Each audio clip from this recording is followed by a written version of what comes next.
Hey folks, welcome back to this week's episode of Ambassador Talk. My name is Chief Master Sergeant Jason David.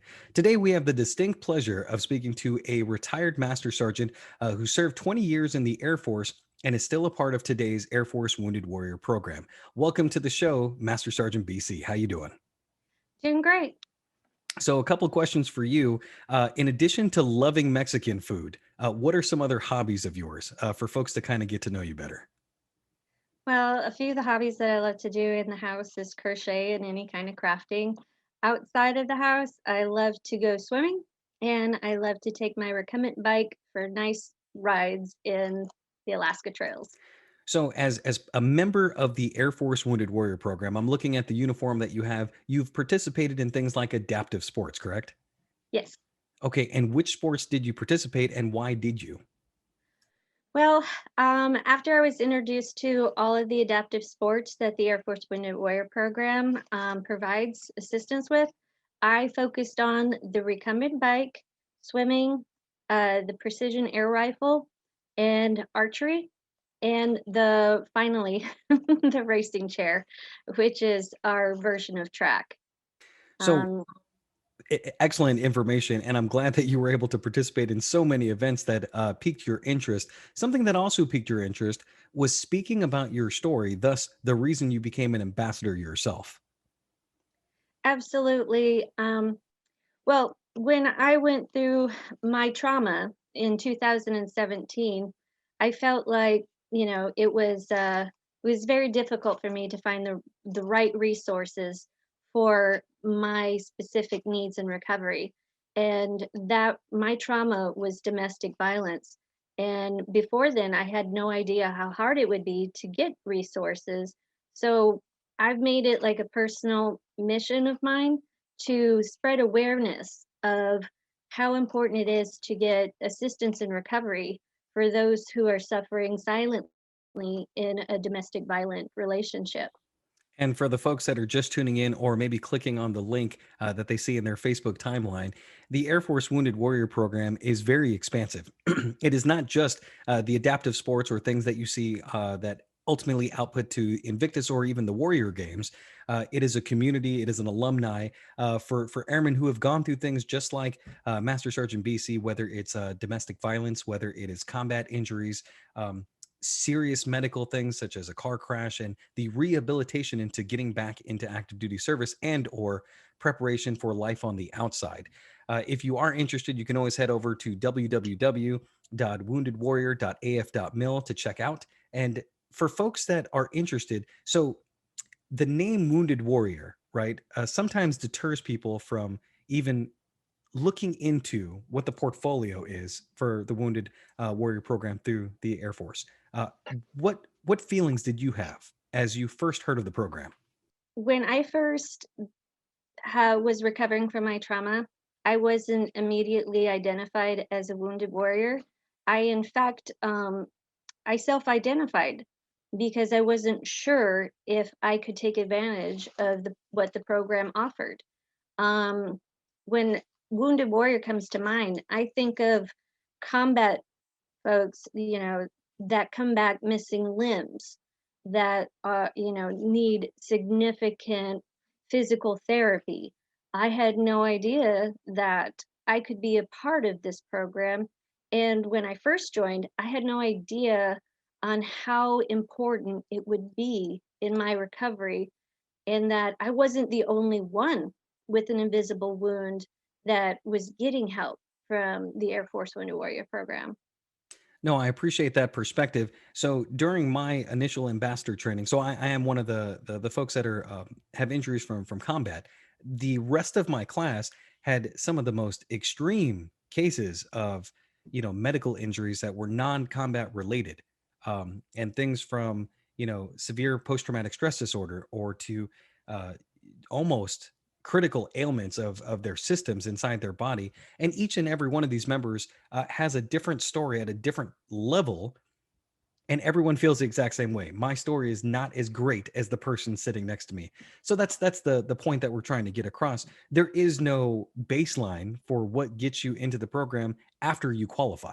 right? So after you do get accepted into the program, no one airman story is better than the next, because that's not what it's about. What it is about is letting people know that if you have an ailment, or if you have a condition, or um, a medical problem that is preventing you from remaining active duty, and or preventing you from living a good life post Air Force, that the AFW2 program has resources for you to use. I mean, that's why this program exists. I am glad that you self-identify, because it encourages people, again, to that website, woundedwarrior.af.mil. There is actually a button that says refer a friend, and I think there's a button that says me. If it doesn't say me, I can ask the web developer to put a hey, click me button there.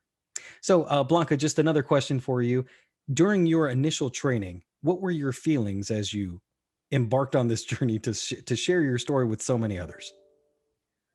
Well, at the time, I had gone from being like a fast charging senior NCO, and then the worst day of my life happened. And then my world turned into I can't function anymore. I can't even do the basic things. So when I was introduced to the program, I was still in that mindset of like my whole world is nothing but can'ts. I can't do this, I can't do that. I am, what can I do? And during that introduction, I found out that I could do so much more than I was giving myself credit for. All the adaptive sports, I was like, I can really do this. And then when I became a mentor, I felt that pride of being to help other people again, and not being the one who always needed all the help, as my life had turned into. And then when I decided to become an ambassador, I was like, you know what? I want to just share my voice to everybody else and let them know that, you know, your world is not over. Yes, you can't do certain things that you used to, but you can still do a lot of good, even, with your present day struggles. So public speaking is enemy number one for most Americans, right? And so what we're trying to do is encourage folks, if they are interested, if they have not signed up, or have not qualified yet for AFW2, to go to the website, obviously, and check it out. If they are an AFW2 alumni, which I was for many years, I refused to participate in any of the programs because maybe it was out of ignorance, maybe because I was afraid, and then ultimately I didn't want to admit to myself that I needed help, right? So I was automatically enrolled into the program, and so to me, it was a resource that I felt that I didn't need. But after I reached out, and as you get older, everyone sort of does this thing. You have more perspective, and you look back on your life, and you wonder if you could have done things at a better way or an easier way. And so, after being reached out for the umpteenth time from the extremely caring and yet persistent AFW2 members, um, I found myself interested in not just things like adaptive sports, but the ambassador program. And I found that in the initial training, hearing the stories of fellow ambassadors ended up making me stronger, right? Because it created a network that I didn't have before, with people with similar experiences, similar stories, and maybe not even so much similar, but similar struggles, mental struggles, emotional struggles. How did you feel as far as what I'm talking about? I think the word that comes to mind is inspired. I, you know, in my mind, I always do it, after my trauma, there was always like a big question mark. And I always questioned my ability um, for everything. I second guessed myself. I had lost my confidence until I started seeing other warriors that were in similar situations, or even completely different situations, like get up and share their story. And that just inspired me. It was like, how much courage it must have taken for them to stand up and share their story. I want to do that too. I want that personal challenge because I think other people, if they heard my story, it might inspire them to not only seek help, but inspire them to do the same to help others. So that's how I always feel when I listen to other wounded warriors tell their story. So one of the key points of ambassador training is to shape your message because everyone's story kind of hits home with a different group of folks. You know, whether you feel that um, your issues, your problems, your experiences line up with others, right? That in itself normally draws you in because people with similar experiences kind of link to each other because it's a shared experience. For you, however, when you went through the ambassador training and you were forming your own personal message, what did you feel was kind of the framework for how you wanted to present it to others? Like, what is at the very core of your lesson plan, Blanca's lesson plan for others when listening? So, like the takeaways, like the big call to action that I formulated with my team was to for leadership to educate themselves about the Air Force Wounded Warrior program and to educate the leadership, all the senior NCO and the officers in their leadership chain of command about the program as well. And specifically, that the program is not just for the visible wounded warriors, but also for the invisible wounded warriors, which I fell into and was overlooked. And that was kind of like my stomping, like no nobody else really knows what's going on in their squadron more than the leadership. And they have the opportunity to help their airmen the most if they learn more about the Air Force Wounded Warrior program. So another fun question, and I think you'll probably smile when I ask this. What are some of the highlights, the best memories that you have since joining this program? What has made it special for you to the point where you must share? Oh, much share. I would say the highlight would have been the first time that I went to an Air Force Wounded Warrior event was at Offutt Air Force Base, which some people wouldn't see that as a highlight. But that was the first time that I was introduced to the adaptive sports. And I think the moment that like I said, I'm a linguist.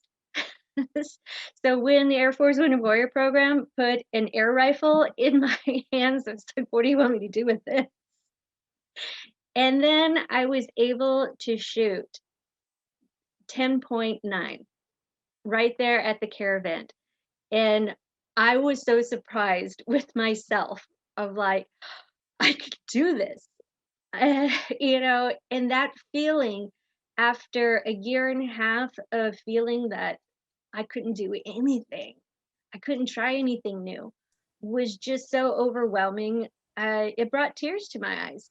I mean, that's And huge, right? it Like was that was a huge. revelation to you. It was very huge.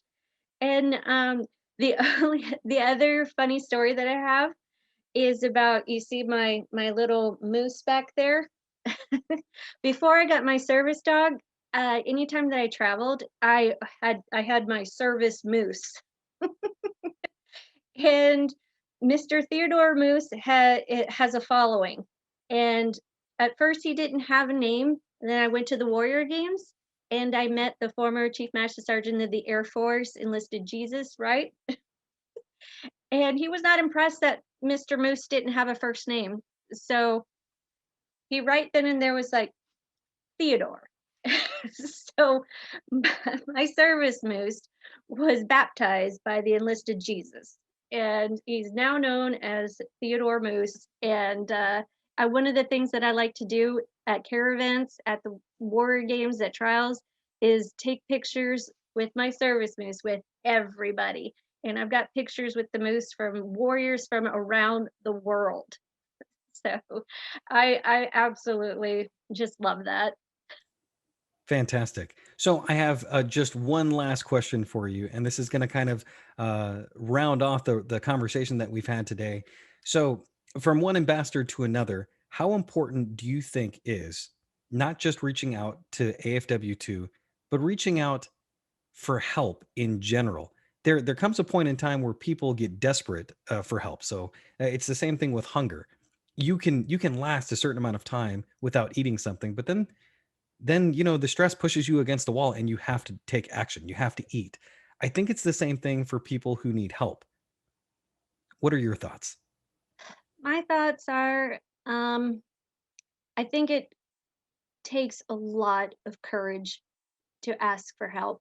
And I think that sometimes people forget that asking for help is not only brave and courageous, that it's necessary. And I feel like sometimes when airmen, the further that they get along in the career, the more that they're not likely to ask for help, that they're expected to have their stuff together. And I would just stress that every person, it is okay to ask for help. If anything, I admire people more when they ask for help, especially if I don't know that they're struggling. That's the only way that we can prevent losing more airmen. And I just would stress that importance is, you know, it's as simple as raising your hand or even just talking to one person. Just take that courageous step. I like the fact that you brought up even for senior leadership, because oftentimes, like you said, the longer you stay in the military, regardless of what rank, whether you're guard, active, reserve, enlisted officer, folks feel that they have a professional barrier because of their career, right? And here we are today, both senior non-commissioned officers who reached out for help at the appropriate time and got the appropriate help. And I think you and I are better off for it. So definitely, if you're tuning in Absolutely. today, absolutely encourage you. So, last parting rounds. Do you have any other advice or any other words you'd like to say to the crew that's tuning in today? Oh, I just want to give a shout out to the wonderful folks, the staff at the Air Force Wounded Warrior Program. They have impacted my life. And for those that are tuning in, if you even think that you could use help in any way that you might or might not, reach out to your local uh, recovery care coordinator, check on the website, refer yourself, just ask for help and it'll be the best thing that you could do for yourself. So we will bid farewell to you, Master Sergeant BC, as well as your service moose. Theodore Theodore. Moose, right? So I don't have a service animal. I have service humans, right? So I have Jonathan Fernandez and Dave Wooten. They're my emotional support people, and as much as I can, I use them to bring my spirits up. So aside from that, that's all we got for today. Tune in next week for our next edition of Ambassador Talk. I'm Jason David. We'll see you next time.